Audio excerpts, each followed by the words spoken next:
Now let's imagine New Zealand as a room like this with 4 or 5 different doors, and you have the possibility to be able to enter New Zealand through any one of these doors.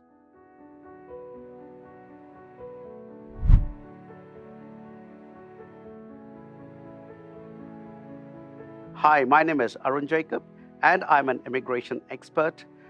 Along with my team, I assist and work with a lot of young people and also young people who have this desire to go overseas. I must tell you, in the immigration process, money and time are two opposing factors. If you have money, you can reduce the time and the complexity it's going to take for you to come into New Zealand or any other country for that matter. Or if you don't have the money, well, you will definitely need to stretch out the amount of time it's going to take for you to call this beautiful country called New Zealand or Aotearoa your home. Door number 1 is called the investment door. So if somebody who can come out with $10 million of an investment into New Zealand, trust me, this door will open very quickly. And also the complexity and the number of things that you need to do to be able to get into New Zealand also become lesser, because obviously it's an advantage to all of us here in New Zealand that somebody is willing to invest 10 million of their hard-earned and legal money into our system and into our economy. So obviously we're gonna bring the time down and open that door rather quickly. Of course, goes without saying, irrespective of whichever door you're trying to open into New Zealand, good health and good character are absolutely sacrosanct, and you will need to tick off both these boxes before you can even begin to knock on any one of these doors. Now, coming down to door number 2. So obviously now the money is coming down as you're moving from door to door. So for door number 2, you only require $3 million, and this is called the Investor 2 category. Right, but then like I told you, because the money has come down, the time and the complexity is going to go up. Now, assuming you do not have the 10 million or the 3 million. So obviously you've knocked on the first 2 doors, and now you're going to walk around the rest of the, the perimeter of this room and knock on the 3rd door. And like I said, again, there is money involved. The 3rd door is called the Entrepreneurial Visa. So as an investor, there is no need for you to set up any kind of a business. But then there is a 3rd door called the Entrepreneurial Visa, where you can seek to enter New Zealand as a business person who's got a certain amount of investment, which is again in the hundreds of thousands, but not in the millions. So you could potentially still knock on this door and enter.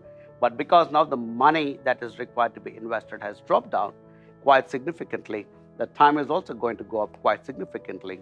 And also the complexity of the process is also going to go up quite significantly. And then moving further down, you don't have hundreds of thousands of dollars, nor do you have a business plan, that you can consider something called the skilled migrant category door. So that's your door number 4. So the money involved for the skilled migrant category will not be more than 15 or 20,000 New Zealand dollars. So as you can see, it has now come down significantly from door 1, which was 10 million. And as you kept passing each door, now it is only down to 15 or 20,000 dollars.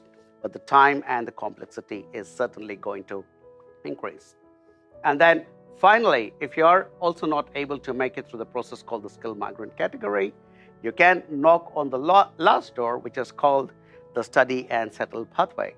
This is quite a clever door that was introduced by the government of New Zealand because it not only helps us and our institutions and our economy, because international students bring in a significant amount of revenue for us, but then it's also very useful for young students who are not married, which means by and large they are not likely to qualify for the skilled migrant category.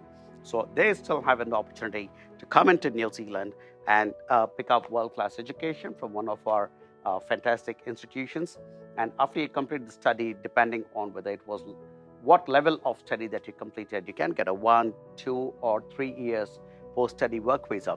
And during this post-study work visa period, if you are able to find a permanent job related to the qualification that you have just completed, that it all comes together and you can apply for a skilled migrant category. So there you have it, all the 5 doors. As I told you, money on one side, time and complexity on the other side. If you have the 10 million, the time and the complexity comes down. If you don't have the 10 million and you can only come up with about $20,000 or $30,000 of investment, so be it. There are still door number 5 and 4 and 3 and 2 and 1. That's the way it works. I hope you were able to get clarity on how you can enter and live in this beautiful country called New Zealand. I came in here almost 20 years ago, and I am so happy that I chose to call New Zealand my home. All the very best, and continue to watch our channel for more updates on how you can go abroad and make a happy life for yourself and your family. Take care.